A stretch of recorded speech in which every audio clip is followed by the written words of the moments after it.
Meron akong babasahin sa Bible sa 2 Samuel chapter 6, verse 11 and 12. Yung bida dito sa kwento na to, hindi ho siya nagpe-pray ng bahay, ng kotse, pampaaral sa anak.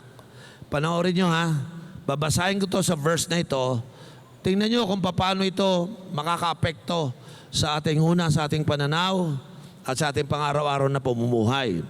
Let's read 2 Samuel chapter 6, starting from verse 11. The ark of the Lord remained in the house of Obed-Edom the Gittite for 3 months. How many months? And the Lord blessed him, his entire household. Verse 12, now King David was told, the Lord blessed the household of Obed-Edom and everything he has because of what? Nagbabasa ba kayo? May dahilan bakit binless the Lord yung bahay, yung pamilya ni Obed-Edom. Sabi ng Bible, because of the ark of God. Eh siyempre po, yung ark of God, mga tao, hindi nila alam yan kahit sa panahon ngayon eh. So David went to bring up the ark of God from the house of Obed-Edom to the city of David with rejoicing. Yung binabasa po nating verses na 2 verse lang, ito po yung istorya that the ark of the Lord remained in the house of Obed-Edom the Gittite for 3 months. And then sabi ng Bible, the Lord blessed him. The Lord blessed him.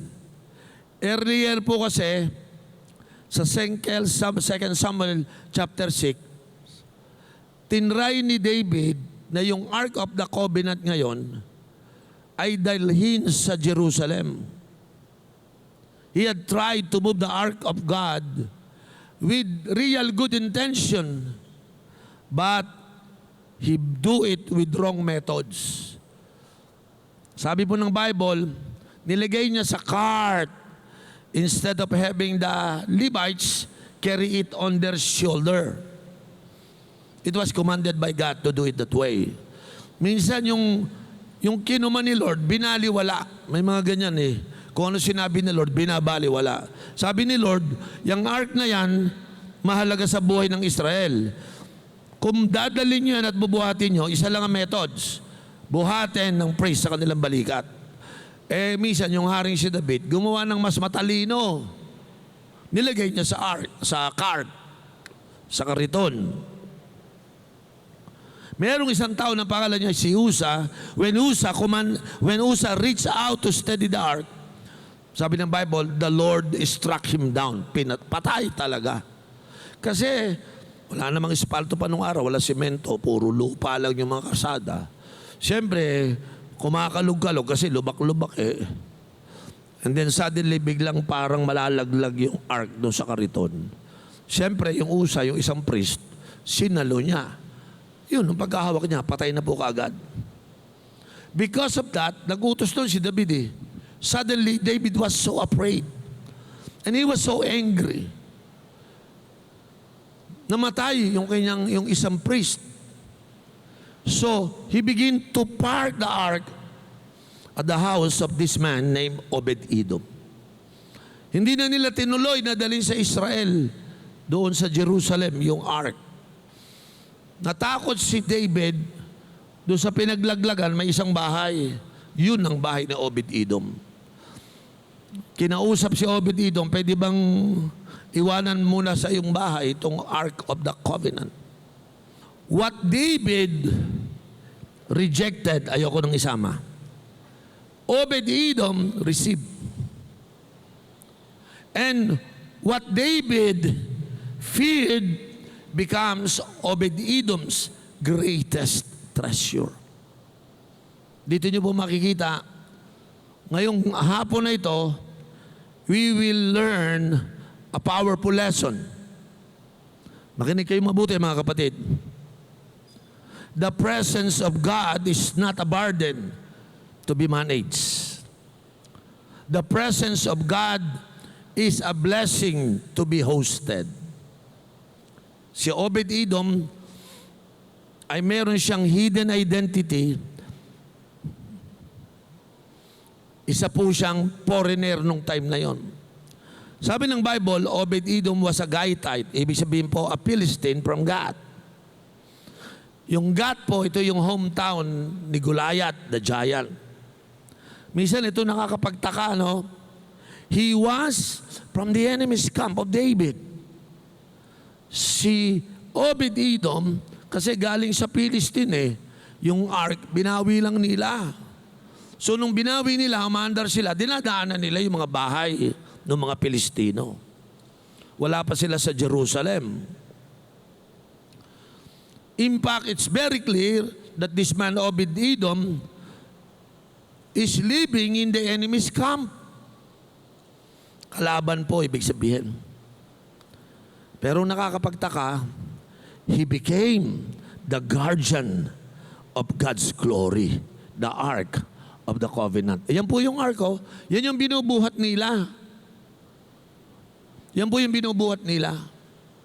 May laman sa loob. Ang unang laman, yung 10 Commandments na bato. Yun po yun. Pangalawa, yung tinapay na mana, yung nasa platito o mangkok. Pangatlo, yung Aaron's rod, yung tangkay lang na patpat, parang to yung kahoy, pero biglang nagkaroon ng dahon. So, the ark carried 3 things. Number 1, it carries the commandment and the word of God. Number 2, ang laman ng ark na ito, it carries manna that speak about provisions. And number 3, it carries the Aaron's rod that symbolize supernatural miracles of God. So yung pumarada sa bahay ni Obed-Edom, ito po yung dala. May laman sa loob na commandment, provisions, at higit sa lahat, supernatural blessing. So kung papag-aralan po natin, the man after God's own heart, ang pangalan niya po ay si David, he was afraid. Ito namang foreigner, ito namang nasa enemy's camp, ang pangalan niya Obed-Edom, isa po siyang pagan outsider, yet he demonstrate that he had more reverence. He had more hunger for God than the king of Israel, David. So kung papag-aralan po natin ito, si Obed-Edom, tinuturuan po tayo that for God, spiritual hunger is more than spiritual pedigree. Mga Israelito, ba't di sila ganon? Kasi po, minsan, yung mga unbeliever, pag sila binisita ng Diyos, meron pong magandang nangyayari. Sinabi ng Bible, 3 months lang, pinagpala sila. 3 months lang. Pag sinabi ko pong 3 months, ang ibig sabihin niyan, 90 days. Tingnan mo yung katabi mo. Sino niniwala in 90 days pwede kang pagpalain ng Diyos? Hindi, yung talagang naniniwala, sumigaw ng hallelujah. Naniniwala ka, 90 days, kaya kang pagpalain ng Diyos? Say amen. David tried to move the ark with good intention, pero with wrong motives, wrong methods. Nakita ko po ito sa kanya. Now today, tingnan natin ang lesson na makukuha natin. Una, paano mo hinahandle ang surprising guest? Yan ang una. You need to learn how to handle this surprising guest. Apparently, God's presence. Say that word, God's presence. Maraming mga tao, hindi tayo marunong mag-handle ng surprising guest. Ano sabi ng Bible? In verse 11, the ark of the Lord remained in the house of Obed-Edom, the Gittite, for 3 months. Hindi na-expect ni Obed-Edom, wala siyang alam, hindi niya kilala yan kasi nga stranger siya. Pilistino siya. Galing siya sa lugar ni Goliath na kalaban ni David. Kinuha lang yung ark sa Philistine eh. Pero, natumba sa garap ng bahay niya. At ang sabi ni David, ipatago mo muna yan sa bahay dyan. Surprise yun eh, hindi niya ina-expect. Can I have amen? Totoo, si Obed-Edom, isa po siyang foreigner, isa po siya part ng enemy ng Israel. Totoo po na siya ay galing sa lahi ng mga Pilistino, na doon siya sa lugar ng kalaban ng Diyos. Pero nagtaka ako dito, paano pinili ni Lord ang bahay niya para ilagay doon sa bahay niya yung Ark of the Covenant? Yun ang nakakapagtaka. Si David natakot, pero si Obed-Edom matapang. Sige, dito mo ilagay yan. Ito palang Diyos, yung pagbisita niyang surprise, hindi mo inaasahan, ay parang tayo. Tingin ko sa isa sa inyo, ako, bibistahin ng Diyos, sino ba ako? Wala ako eh. Baka yung katabi ko, bisitahin niya ni Lord. Bakit? Alam mo, mayaman yan, malaki sweldo, malaki bahay. Pero sa istoryang ito, mukhang hindi namili si Lord ng magandang bahay. Namili siya ng magandang puso. Ulitin ko, si Lord, minsan gumagalaw, hindi according sa ganda ng buhay, kundi sa ganda ng puso. Hindi sa bahay, nasa buhay. Nung binabasa ko tong scripture na ito, he looks at the heart of Obed-Edom. He was not afraid of the ark. He welcomed the ark. Hindi siya takot. Balikan ko po, ang ark po kasi, yan po yung nagre-represent ng presence of God. Alam niyo po, pag sinabing presence of God, ito po yung prinsipyo na pagsama ng Diyos sa iyo. Alam niyo po ba, maraming tao, hindi nila ma-handle yung anak, samahan kita. Matatakot eh. Paano ba lumapit sa Lord para sabihin niya sa yung sasama ako sa iyo? My presence will go with you. Yan ang hindi natutunan ng marami. Kasi po, takot tayo pag nagsalita na si Lord, pupunta ako sa iyo. O bigyan ko kayo ng practical. Paano kung bisitahin ni Lord ang bahay at ang pamilya mo? Would you be willing? Sino rin magsisigaw ng amen? Ulitin ko, papayag ka ba? Iwe-welcome mo ba ang isang surprise visit? Sabi ni Lord, sige, sa bahay natin, para madinig mo yung commandment, makaranas kayo ng supernatural blessing, at ang provision ay bibigay ko sa inyo. Pero sabi ni Lord, papapasukin mo ba ako sa bahay mo? Opo naman, Panginoon. O sige, sa bahay mo tayo mag-cell group. Naku, yung ka-cell group ko, lalakas kumain nun. Grabe, sa merienda pa lang, natakot ka na. Bakit tayo takot kapag practical na pinag-uusapan? Yung pag-uusapan, sana yung Diyos na sa bahay natin. Amen! Diyan tayo mag-cell group. Ay, wag, ayoko. Because, naunahan ka na naman ng takot. Hindi tayo katulad ni Obed-Edom na, ano yan po, sabi ni Haring David, pwede bang iwanan yung Ark of the Covenant? Ano yan? Yan po yung simbolo ng aming pagsama. Ganun po ba? O sige po, pasok. Hindi niya inisip na istorbo. Sino sa inyo akala nyo Diyos istorbo? Kailan nyo niyaya ang Diyos, Panginoon, dito mo sa bahay ko? Lord, pangit lang tong bahay ko, hindi to maganda. Mahirap lang ako, Lord. Pero pag ikaw, sinurpresa mo at gusto pumasok ka sa bahay ko, welcome sa akin, Panginoon. Alam niyo ba, may mga Kristiyano ngayon, 20 taon na, never niyang in-invite si Bishop Oriel. Bishop, punta ka sa bahay ko. Bakit? i-Bible study mo nga kami. Bishop, ikaw na nag-invite eh. Pwede bang magkaroon ng cell group sa bahay ko? Kasi pag cell group, abay, naroon ang Word of God. Sa cell group, pwedeng magkaroon ng supernatural miracle. Sa cell group, pwede kang manalangin ng God's provision sa mga dumadalo sa cell group. Bishop, parang kinoconnect mo yung cell group sa tahanan namin sa visitation ng presence of God. Eh bakit hindi ko naman i-connect? Sino sa inyo ang tahanan nyo ay may puwang ang Diyos sa inyong mga tahanan? Remember that the ark represent God's throne, His covenant, His holiness.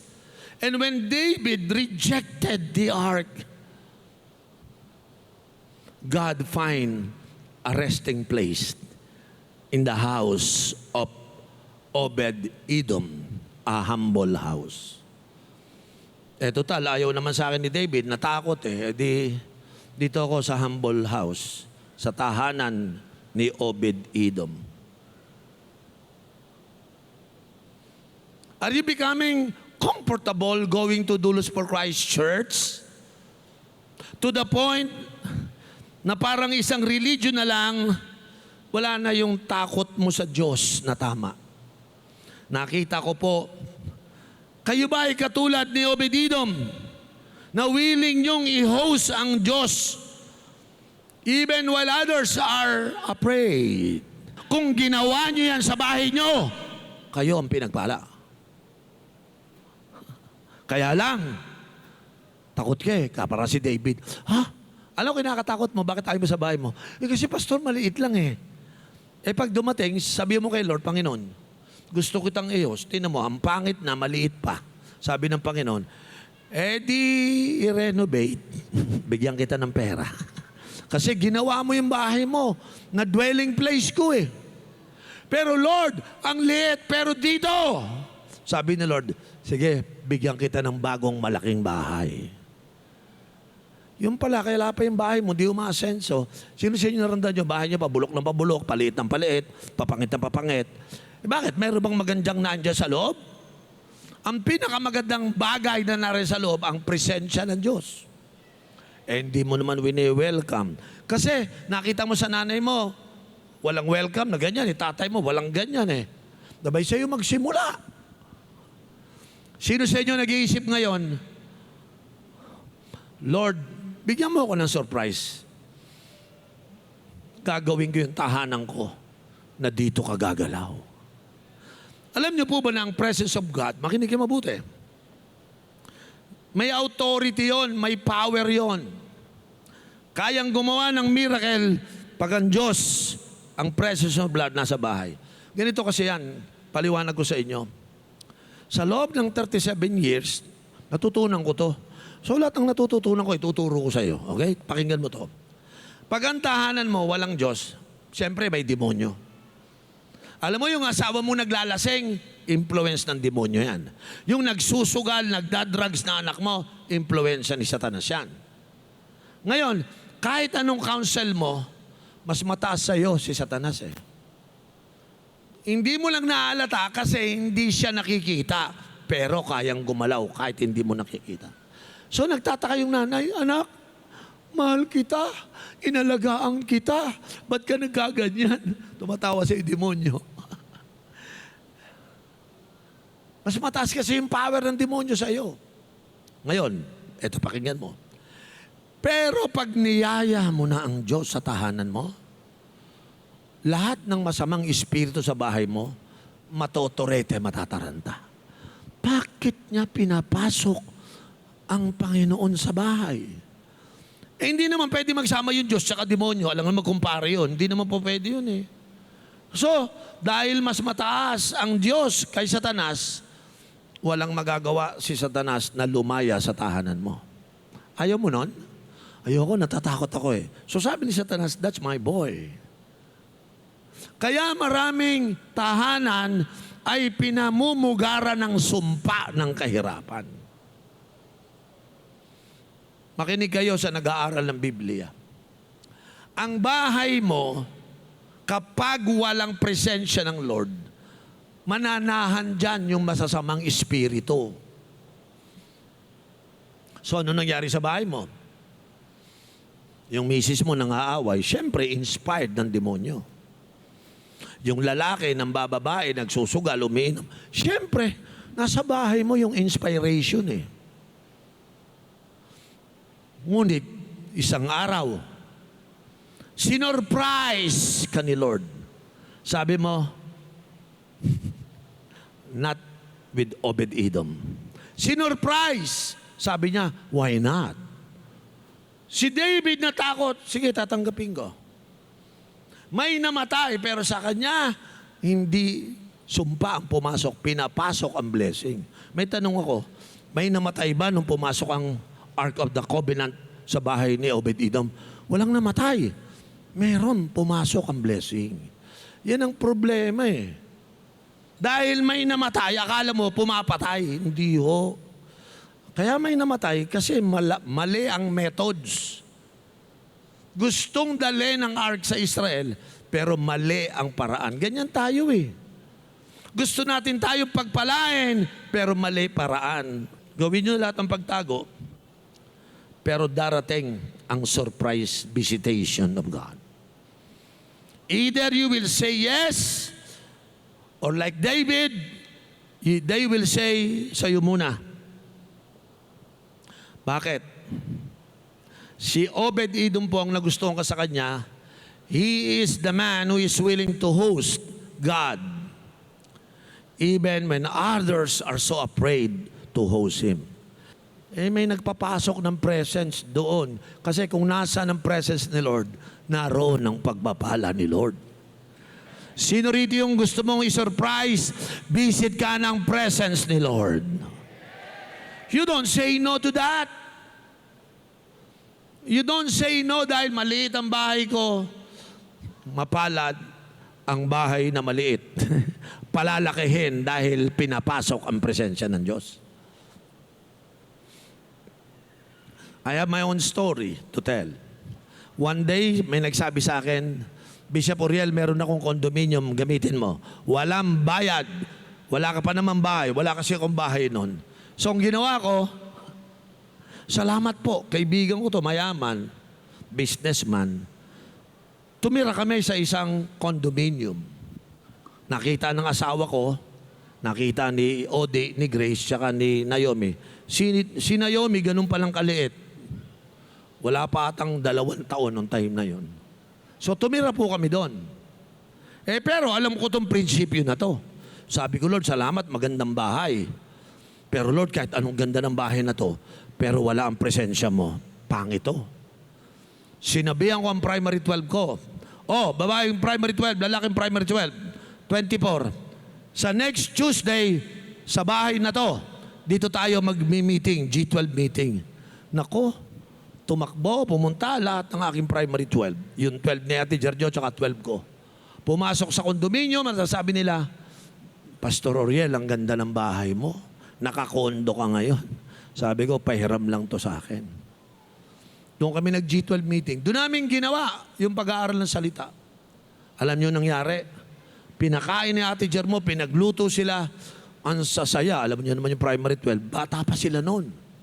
Nung pag-uwi nila, masaya kaming mag-asawa. Sabi ko sa asawa ko, bukas, ano ulam natin bukas? Ano almusal? Pinagtawanan ako. Sabi niya sa akin, sweetheart, pinapasok mo yung 24 dito? Alam mo ba, na yung lahat ng 1 week na pagkain natin, inuubos nila lahat. Sabi ko, alam mo, wala tayong breakfast bukas? Wala na. Bibili ka sa labas para makapag-almusal tayo. Nako,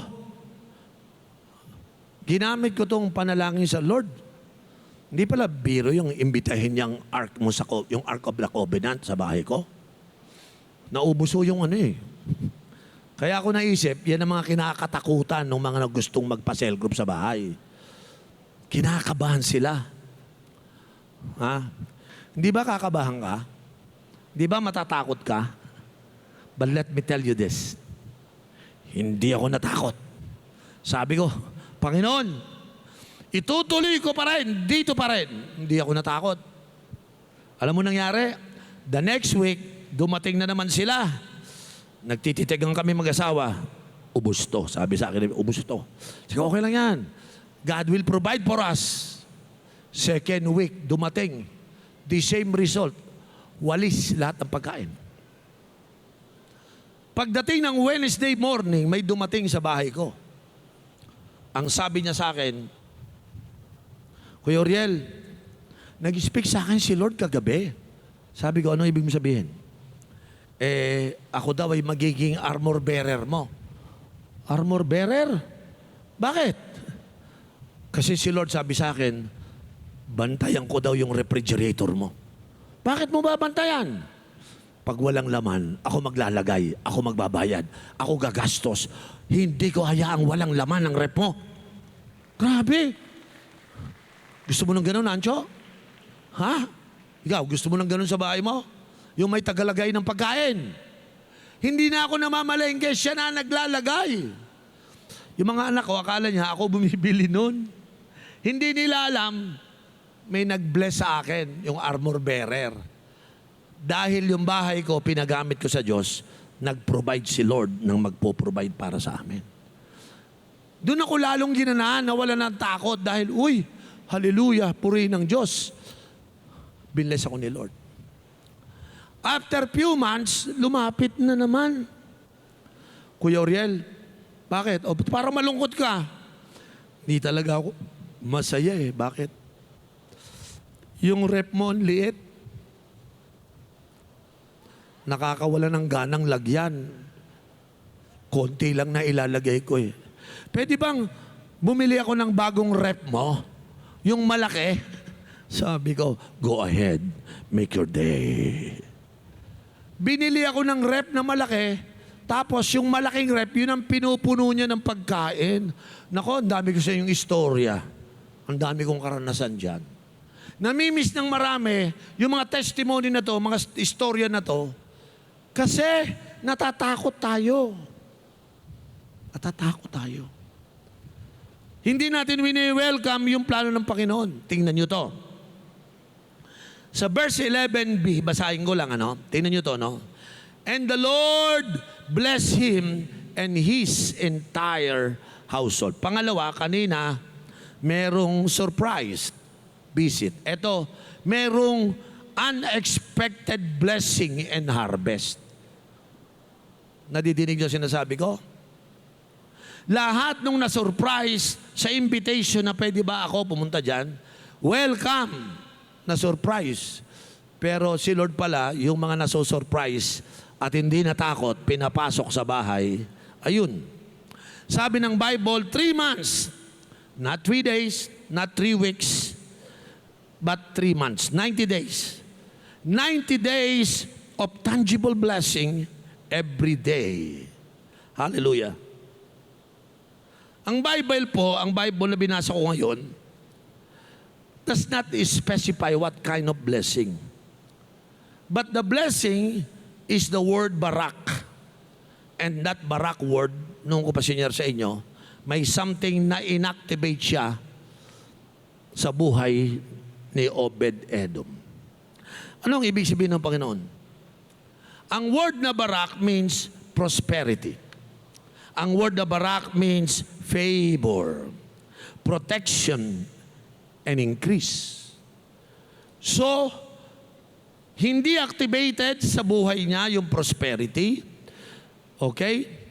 Hindi active ang favor, ang protections, at hindi lalo active ang increase. Pero, dahil hinayaan niyang pumasok ang presence ni Lord, lahat na-activate ang favor, ang blessing, lahat na-activate.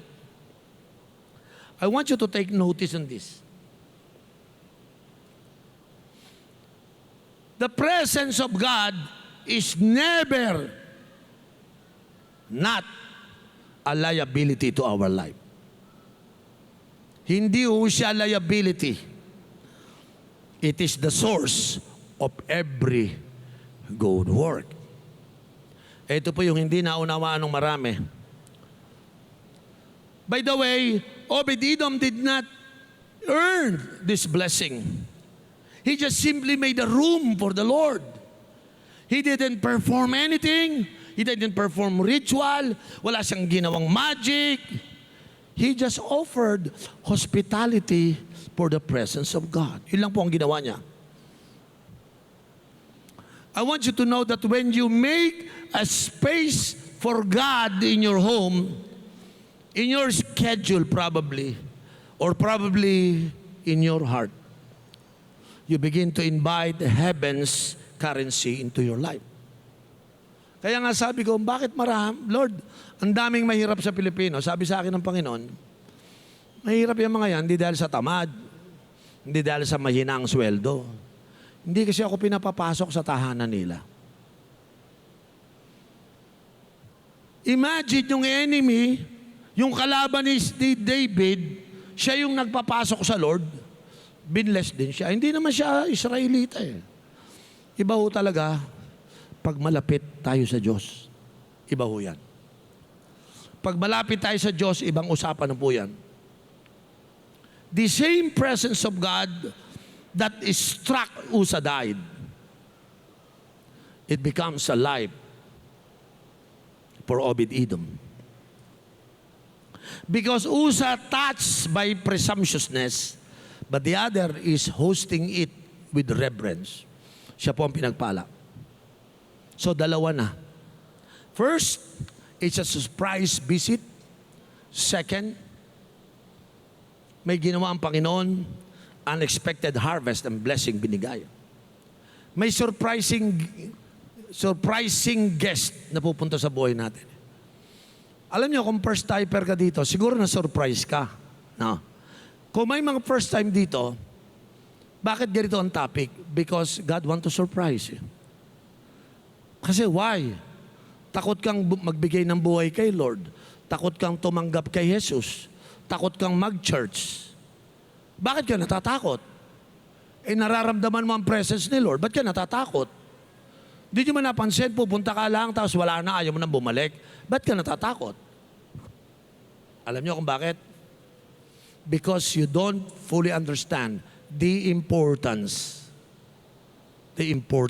of the presence of the Lord.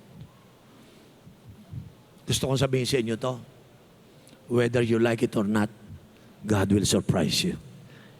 He will visit you. Why? Because gusto niya maglagay sa buhay mo ng mga unexpected harvest and blessing. Wala akong bahay. Wala po. Wala akong kotse. Lahat, wala po yan. But when I begin to allow God to come to my life and to my family, to my household, nag-iba po yung takbo ng buhay ko. Tingnan po yung pangatlong nangyari. Meron pong naging unstoppable report sa buhay niya. Sabi ng Bible sa verse 12, and it was told King David, saying, the Lord has blessed the house of Obed-Edom and all that belongs to him. Why? Because of the ark of God. Yun po yung sinabi dyan, no? Because of the ark of God. Alam niyo po kasi, yung mga balita, nagta-travel po tayo. Now, David began to hear the testimony of Obed-Edom. Sabi niya, ano? Eh, yung iniwan mo, yung ark. You abandoned the ark and became part of Obed-Edom's house. Bakit? Ano nangyari? Si Obed-Edom naging household name because of his blessing. Nabigla si David. Sabi ng Bible, tara, kunin na natin ulit yung... Ayoko lang si Obed-Edom ang pagpalain. Gusto ko yung buong Israel pagpalain. Dahil sa Israel, nandun ang presensya ng Diyos. Malabas, it's all about the blessing of God through the presence of God. Hindi, mag-evaluate ka. Kaya ka ba naghihirap dahil may presence of God o wala? Check mo. Mag-isip kang mabuti. Ba't ganito lang ang buhay? Parang hirap na hirap ako sa trabaho ko, sa business ko. Tanungin mo, baka walang kasamang presence of God. So dito po, pinakita po dito, nagkaroon ng unstoppable report. Ni-report si Obed-Edom sa hari. Sir, report ko lang sa'yo. Alam niyo po, napansin niyo, 3 buwan na yung Ark of the Covenant wala sa Israel. Oh, alam ko. Alam niyo, sa inyo iniwan sa bahay ni Obed-Edom. O ano nangyari? Sa loob ng 90 days, pinagpala ang kanyang buong household. Ganun ba? At saka alam mo, malnare, chismis na chismis. Grabe, nakapost sa Facebook, nasa Instagram. Pinapalabas sa Netflix yung nangyari sa kanya. Ganun ba? Because when David heard the testimony, alam niya, yung inabandon niya, blessing pala. Yung pinaliwala niya, blessing pala yon. Yung hindi niya tiningnang mabuti, blessing pala yon. Yung binaliwala ko, iwanan ko na lang yan, may kasama palang blessing yun. Sa totoo lang, David had the ark nearby before. But he didn't see the blessing because he want it on his term. Parang ganito, no? Nag-church ka na, tagal mo na dito, wala pa rin ang blessing ng presence ni Lord sa life mo. Bakit? Binabaliwala mo siguro. Now, David hear it. He heard from other people. For so many people are becoming that talking about Obed-Edom. Na-realize niya, wala pala sa ceremony. It is in the nearness of God. Tagalogin ko lang to. Hindi makakuha ng marami, kaya tatalagulugin ko. Iba ho yung malapit sa Diyos. Nearness of God in your life. Walking with God closer and closer every day. Kasi inaya lang natin, maging religious lang tayo. Simba, pag uwi, iinom pa nga yan eh. Religious lang eh. At God is looking for someone who is very serious about hosting the presence of the Lord. Because the moment you host the presence of God, something will happen in your life. Alam niyo, prayer ko sa Doulos for Christ, matindi prayer ko, Lord, sana lahat kami machismis nung aming mga kapatid, mga kapitbahay. Anong klaseng chismis? Alam mo yan? Simula nang sumama sa Diyos, tingnan mo yung blessing niyan. Say amen. Ang chismis sa'yo, ganito, nagkabusit-bisit ang buhay. Bakit? Sugarul babaero may bisyo Di ba ganun ang mga balita? Pero sa hapong ito, babaguhin ng Diyos ang istorya ng mga buhay natin. Matatanyag sa paligid natin. Sa lahat ng bahay sa paligid nito, itong bahay na to ay nariyan ng tahanan ng Diyos. Diyan naka-stay ang ating Panginoon. Alam niyo po ba na ang testimony ay isang megaphone ng Diyos? Because when the people see the blessing in your life, they will come asking this question. Ano sikreto mo? Sikreto? Ang alam ko, nung dumating ang Panginoon sa buhay namin at sa bahay namin, lumayas lahat ang demonyo. At hindi na kami nag-a-attract ng sumpa. Nag-a-attract na kami ng blessing because ang Panginoon ay sumasa amin na. Sino rito gusto mo imbitahin mo ang presensya ng Panginoon? And that is not a secret. It will be a public knowledge na ikaw ay Kristiyano, ang Diyos ay sumasama sa iyo. Amen? Yung life nyo ba nagpo-produce ng report? Yung life nyo ba nakikita ng mga tao? Are you listening? Batang Quiapo ako, dyan ako tira sa Quiapo Minsan bumisita ako, kasama ko yung isa kong anak, naglapitan yung mga tao at sabi sa akin, ikaw ba yan, Uriel? Sabi ko, yeah, ako yun. Nginitian ko sila, sabi niya, Uriel, buti ka pa. Ang laki ng pagbabago sa buhay mo. Ano ba nangyari? Sabi ko, naging totoo sa akin ng Diyos, nagkaroon ako ng relasyon sa Diyos. At kasama ko araw-araw ang Diyos. Asan yung mga kaibigan natin? Si namatay na yung dalawa. Si nakakulong na ngayon, nasa Monte, 4 sila. Yung dalawa, nasa mental hospital, nabaliw sa drugs. Buti, buhay ka pa. Sabi ko, ako tumigil ako pero Uriel, hanga ko sa iyo. Nalabanan mo ang lahat ng tukso. Sabi ko, bro, pwede mong maranasan kung sasamahan ka ng presensya ng Panginoon. One day when the people look at your family, look at your life, they will look at your marriage, they even will look at your business, your job, your work. Do they see the evidence of the ark? Yan po ang challenge. Sa trabaho, kita yung ark. Sa buhay, kita yung ark. Sa pamilya, kita yung ark. Pangapat, napansin ko, the determination and the passion of David to bring back the ark. Merong desire si David. He is very determined na ibalik yung ark. Sabi po ng Bible, so David went and brought up the ark of God from the house of Obed-Edom to the city of David with gladness.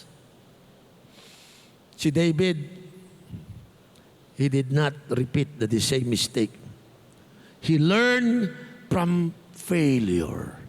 Di ba dapat ito yung matutunan natin? Don't commit the same mistake. You learn from your failure. What is our failure? You know what is our failure? We're trying to live without God. You know what is a failure? We think we are smart, we're intelligent, even without God.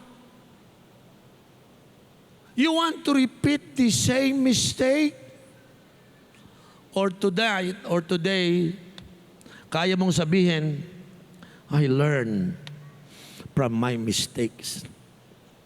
Now David was so determined to have God's presence back at the center of Jerusalem to his nation. Sana sa hapong ito, mahikayat ko kayo na maging determinado kayo. At kaya mong sabihin, yung nadidinig kayo, tama si Bishop Uriel hindi ko pa na-invite ang Diyos sa buhay ko. Hindi ko pa na-invite ang Panginoon sa tahanan ko. I'm just a religious person. So sa hapon pong ito, hindi niya lang kinuha yung ark. He went after it with determination, with powerful passion. Iuwi natin ang ark. Sana ganyan ang passion mo ngayon. Lord, gusto kong iuwi. Yung nadidinig ko ngayon, tama. Dapat maiuwi kita. Tumira ka sa amin, manahan ka sa tahanan namin. The blessing on Obed-Edom convinced David. Na-convince po siya that God is good, not cruel. Now his fear turned into joy. Yung layo niya, pinurso niya pa rin, kahit malayo. Mga kapatid, bakit mo inabandon ng presence ni Lord? Ba't ka nag-backslide? Bakit ka nawala sa Diyos? Is it because of disappointment or fear? Totoo ba to? Kaya ka nawala sa Diyos kasi na-disappoint ka? Gusto kong sabihin sa iyo, it's time to go back again. And bring that presence of God into the center of your life. Ito po dapat ang gawin natin. Not with presumption, but with joy. Magdi-decide tayo ngayon. Sino rito yung magtataas ng kamay with excitement? Gusto kong dalhin muli ang presensya ni Lord sa buhay ko at sa tahanan ko. Taas yung kamay. Panginoon, yung mga nagtaas ng kamay, kitang-kita mo. Gawin mo yung experience ni Obed-Edom mangyari sa kanila. Yes, Obed-Edom kept the ark for 3 months and his house was never the same again. 3 months, his life, his family was never the same again. David brought the ark to Jerusalem. Sabi po ng Bible, and Jerusalem was never the same again. Kaya nga po, ang hamon po sa ating lahat, meron ba ditong tao ngayon who will not fear His presence but welcome His presence? Hindi tayo matatakot. I-welcome natin. We will host His presence. Ulitin ko ito, no? You don't need to be perfect. Kahit makasalanan ka, bumalik ka lang kay Lord kung ikaw ay nag-aasala. You just need to be available for God. Yan po yung gusto kong sabihin sa inyo. Kung meron po dito, feeling mo, ordinaryo ka, maliit ang bahay ko lang, that's good. Kahit mahirap ka lang, kahit ang bahay mo, halos walang isang kwarto okay lang yan. Pero tandaan mo, pag niyaya mo na ang Diyos, may iba nang mangyayari sa buhay natin. Amen? Because when you make God the center of your family, of your home, maniwala po kayo, you don't just survive here. You will flourish. Kaya ang ino-offer ko po sa inyo ay hindi religion. Ang ino-offer ko sa inyo is the presence of God. Babalikan ko po yun. Madaming mahirap sa Pilipinas, not because walang resources, but hindi sila konektado sa nagbibigay ng resources. We never invited God into our heart. We never invite our God into our family. We never invited God into our home. Gusto kong sabihin, nagpapasalamat ako sa Diyos doon sa mga member ng Dulos na binuksan nila yung tahanan nila para magka-cell group. It is to your favor. You will be blessed by God because of that. Amen?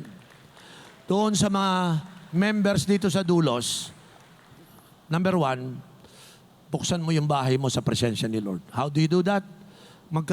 Mag-open ka ng cell sa bahay mo para mong in-invite ang presence ni Lord. Gusto kong banggitin ito. Ang habol ko, alam niyo kung ano, yung testimony mo. One day, because the people will see how the presence of the Lord bless your life, may sasabi sa'yo, ano sikreto mo? Ba't nagaganyan ang buhay mo? Mapapangiti ka. Sikreto? Nothing is secret, bro. I just love the presence of the Lord. Yan ang sikreto ko. Mahal ko ang Panginoon. Are you still here? Sino na nakikita mo ang bahay mo magiging testimony sa paligid mo? Nagtataka sila, bakit paganda bahay mo? Ano ginawa mo? May Diyos na nagpapala sa akin. Sino sa inyo makaranas na kayo ay maging testimony? People will begin to talk about you. Why? Because you love the presence of the Lord. Let me close by telling you this. Yung mga kapitbahay nyo, hindi nyo sila ma-invite kasi hindi sila believe Alam nyo ba na kapag nagkaroon kayo ng testimony, lahat ng iimbitahin mo, sasama sa'yo. Lahat. Kasi nakita nila yung pinagkaiba Ilang tao sa Quiapo, nung makita nila akong drug addict, umiiwas lahat sa akin But you know, one day, they saw how the Lord blessed me because God is with me. Lahat yung bumubulong, sama ako dyan, Oriel. Gusto ko rin mabago buhay. Nadinig nila yung testimony ko kung paano ko binago ng buhay ng Panginoon. Alam nyo, this is the time for the people to see that you are carrying a testimony that God blessed your life. Madidinig ng mga kapatid mo, ng mga anak mo, ng mga kapitbahay mo. Ikaw yung taong dating walang kasamang Diyos, ngayon ay may kasama ng Diyos. At iyon ang pinagkaiba natin. So this afternoon, I want you to stand up right now. And I want you to believe right now na ang life ko with the presence of the Lord mababago. Kumbinsido ako, ito yung tingnan nyo sandali. Wala ho sa sipag, sa pinag-aralan, sa dami ng trabaho, sa laki ng sweldo, wala pa rin Subukan nyo to. Nagtaka yung kapitbahay ni Obed-Edom. Bakit ang kambing, 2 lang ang anak? Ba't sa'yo 5? Bakit yung baka mo dapat 1 lang? Bakit 3, 4 ang anak? Bakit yung tanim mong trigo? Kami nakuha namin siyam na pong musako. Bakit ikaw 200? Sabi ho ni Obed-Edom, I was blessed because the ark is in my house. Lahat ng kapitbahay na inggit. Sa kakainggit nila nakarating kay David. David, si Obed-Edom, yung nag-host ng ark, binless siya dahil sa Ark of the Covenant. Sabi ni David, yan ba yung testimony? Oo. Tara, punta tayo. Kausapin natin si Obed-Edom. Dali natin ang ark para wag lang siya ang mabless. Hindi niyo ba alam na si Lord gusto lahat kayo mabless? Ha? Hindi lang si Obed-Edom. Tingnan mo katabi mo. Sabihin mo, pati ikaw, gustong i-bless ni Lord. Sige, sabihin mo sa kanya, ikaw ay gustong pagpalain ni Lord. Lahat nagsimula sa surprising visit. Do you know that this afternoon, merong surprise visit si Lord? Para siyang nagtatanong, sino gusto sa akin yung mapalapit? Sino rito gusto na sumama ako sa presensya ko sa bahay mo? Taas yung kamay na magsasabing, Bishop Oriel, gusto ko yan. Lahat ng gusto, pumunta kayo sa harapan, ipakita mo ang sarili mo, Lord, I want to show up, Lord. I want to tell the world that I want the presence of the Lord. Come on. If you want the presence of the Lord, just come down here.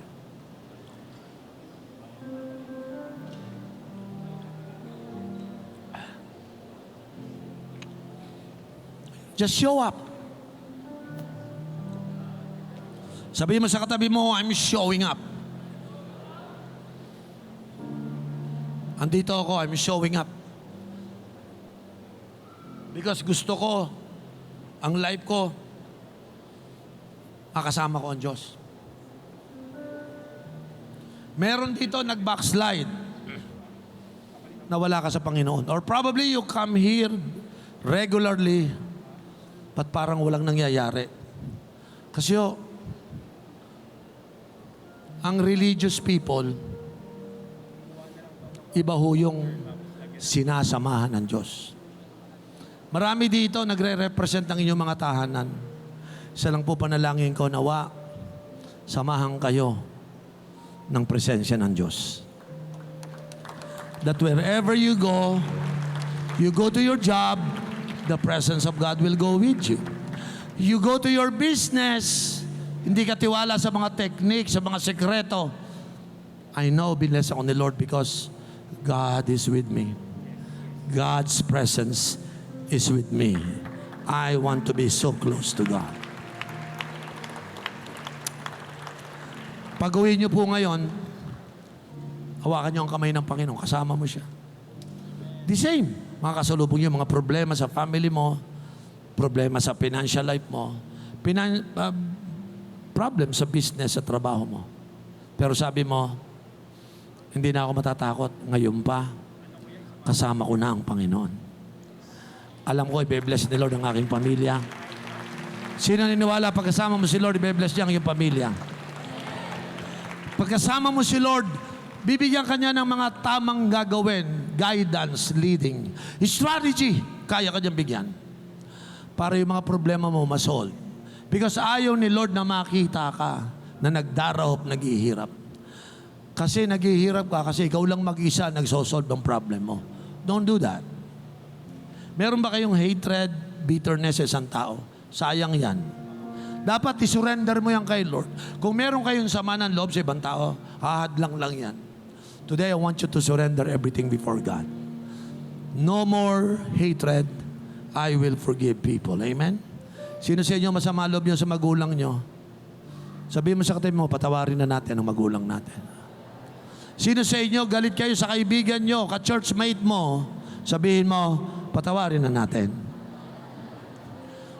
Tingnan mo yung katabi mo, parang hindi makangiti. Sabihin mo, ngumiti ka na. Sabihin mo, do not worry, kasama mo si Lord ngayon. Hallelujah, palakpakan natin ang Panginoon.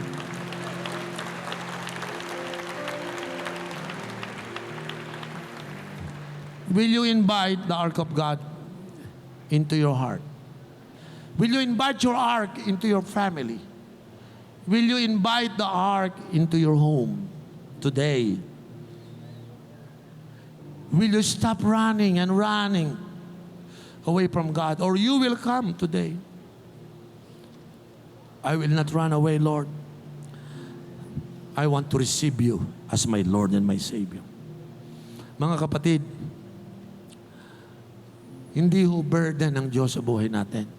Blessing ang Diyos sa atin. Amen. Blessing ho ang ating Panginoon. Today, ang Diyos ay hindi na optional. He is important today.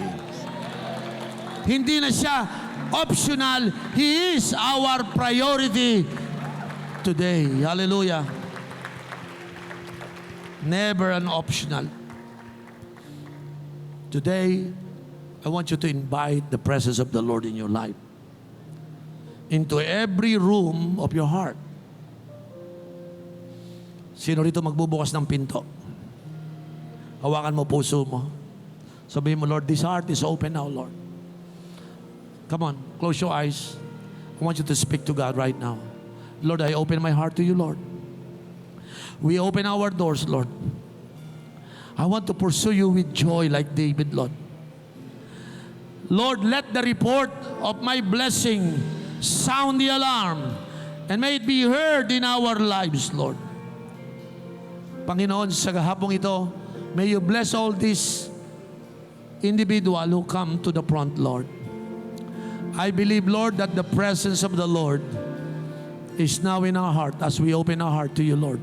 Today, my hands will be holding you, Lord, because dadaling ko ang presensyang itong naranasan ko ngayon sa bahay ko, Lord, sa tahanan ko. Mararamdaman ng aking asawa at mga anak, ng aking mga magulang. At amang araw na ito ay pag-aalay ng buhay namin. Again, Lord, I want the ark of God to be upon us, Lord. Hallelujah. Lord, I want your presence. Come on, say it. I want your presence. I want your presence, God. Let's just worship our God. Thank you, Jesus.